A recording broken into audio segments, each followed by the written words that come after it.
The transition that has taken place from the leadership of Uhuru Kenyatta to President William Ruto is now a fact we may have to live with for a little while. And so the question is, what do we do going forwards? Certainly, Uhuru is no longer here, and so we cannot continue to blame him and spend our time thinking about what would have been.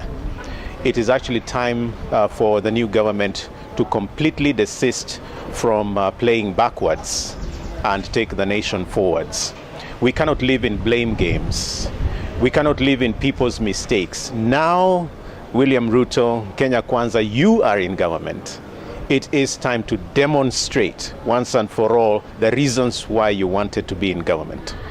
And so my response to that is certainly Rigathi Gachagua and William Ruto, please stop feeding us with information about Uhuru and his mistakes. Give us leadership. You wanted to be the president. How would you have handled the drought situation? Yes, it is true. I wanted to be the president of Kenya. I still want to be. And how differently would I handle the drought situation? First of all, we have enough reports about recurrent droughts. I would utilize those reports from specialists.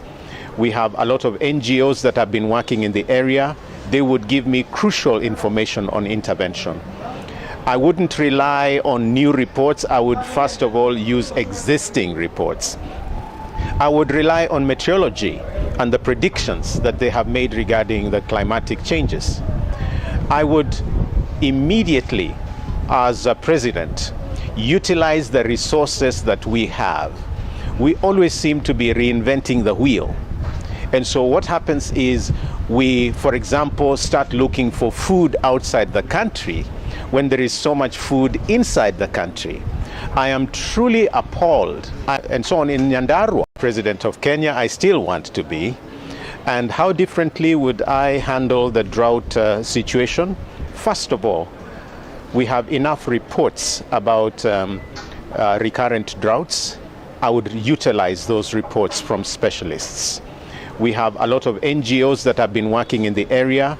They would give me crucial information on intervention. I wouldn't rely on new reports. I would first of all use existing reports. I would rely on meteorology and the predictions that they have made regarding the climatic changes.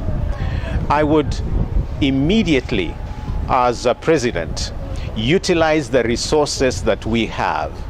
We always seem to be reinventing the wheel.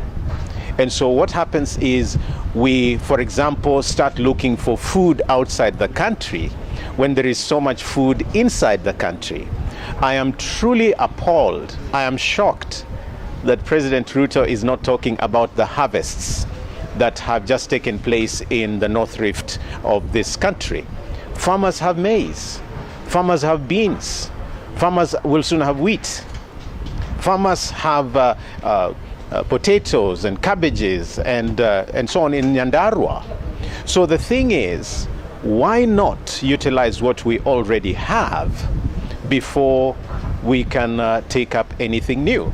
So we need to consolidate the food we have, store it, ensure it doesn't get destroyed. And whatever else I would do different is that I would bring everybody on board.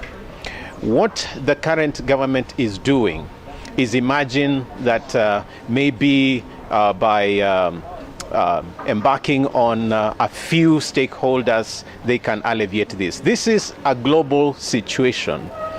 And so let us all put our hands on deck and ensure that we reverse the trend. Lastly, regarding the current crisis, what I would do is ensure that I invest in mitigating future repeat situations. And so the drilling of more boreholes would be critical. Certainly value addition to the livestock in the area so that the Kenya Meat Commission, for example, would be located that side of the ASAL areas, not in Nairobi. And then involve the local populations in the whole value chain of skins or hides and meat and milk and so on. Please, you can comment on the ESS and the CSS nominated recently. Since I wanted to become president, I must say I'm extremely disappointed by the ethnic orientation that President William Ruto and Kenya Kwanza are giving to the appointment of positions. It is really bad to see all the checkmating of the Kalenjins and Kikuyus and the concentration on the appointment of especially the PSs on two main communities. I would have wanted to see a lot more inclusion. And certainly, I don't see much inclusion of persons living with disability. There was also promise about 50% involvement of women in the appointments. I don't see that.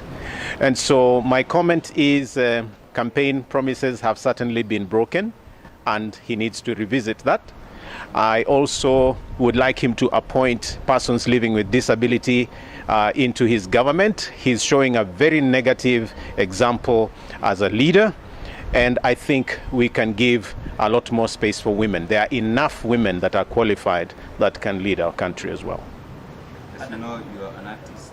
Can you give us any two stanzas of your song that describes the drought and living situation? Lipo tumaini kwa mti ulokatwa, maana ukikatwa utachipuka tena. I wrote that in 2019, and I never knew it would be this relevant. I'm so delighted to take up the role of Ambassador of Hope, because hope is all we need as a country right now. And hope will never disappoint. We all need to speak hope instead of complain, instead of moan, and you look at the negative. I think if we all focused on hope, we can take this country forwards. My last question would be, Excellency, in regards to the nominations, there are those who indicate that maybe the president has looked at the small communities and he has awarded those minority communities that thought they may never join government. What would be a take on this? First of all, you are a president of the entire country. Anybody could be president. But we give you that opportunity to be so that you can show inclusive leadership. It's not about rewards. Leadership by reward is the wrong way to go about formation of government.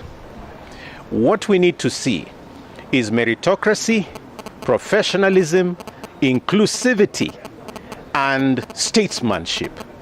When someone forms government by putting Kalenjins all over the place, that is not statesmanship.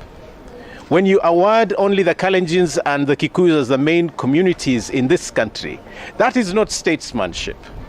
Statesmanship is being a parent leader. A parent does not pick the good and the bad children. They are all your children. You may say the Azimio people never voted for me. You know, Kigame's people never voted for me. In the end, they are citizens and they deserve service. We cannot lead by punishment and cronyism. It doesn't work. You can be sure you'll fail if you go that way. As a president, you're a father, you're a parent, you're a mother figure. You need to embrace everybody and give them a chance. Look inclusive. You will soon be out of office. We want to look back and see that we gave you a chance you utilized well.